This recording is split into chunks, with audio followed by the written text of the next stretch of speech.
Right, flagging growth, weak investment and mounting worries over inflation. No, not the UK or a Eurozone struggler, but supposed star Brazil. Luciano Coutinho is president of the Brazilian Development Bank and joins us. Very nice to have you here, sir. Is a booming Brazil a thing of the past? No, we are very bullish for this year.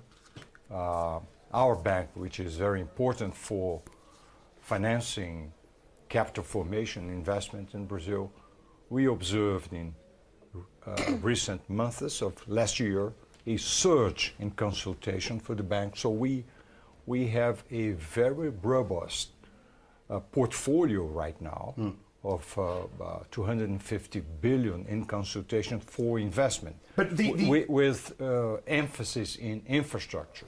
And we'll talk about infrastructure, but it seems to be the perception from outside is that things are slowing. What is being done to address that perception?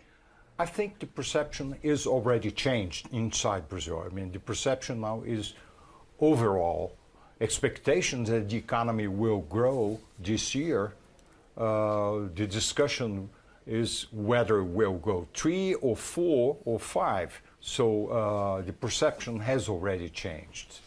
So it was Brazil that first warned about some time ago this notion of currency wars and the danger that was sort of a coming threat in the global economy. How concerned are you about that now? Well, I think the Brazilian exchange rate has, to some extent, depreciated last year.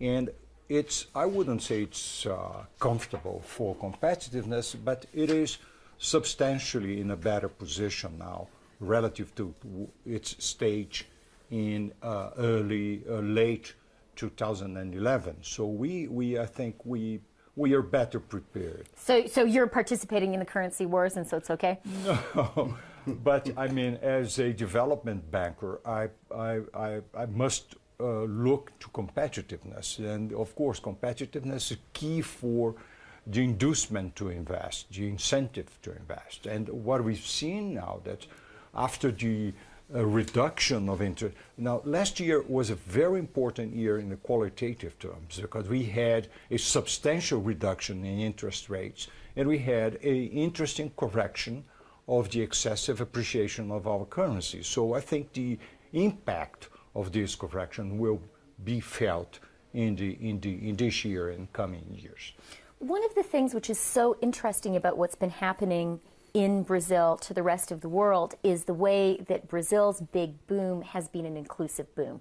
And it has really been driven by a focus on the people at the bottom and on bringing them up, which hasn't necessarily been the shape of economic growth around the world. How has Brazil done it, and do you think other countries can learn something from the Brazilian approach? Well, I think the Brazilian government has a clear focus in pursuing a policy of income transfers to the very poor and also addressing basic public goods, particularly education, and trying to enhance the conditions for poor people. And I should add that last year, for instance, even GDP didn't grow much. However, real income of the bottom of society grew by 5% in real terms.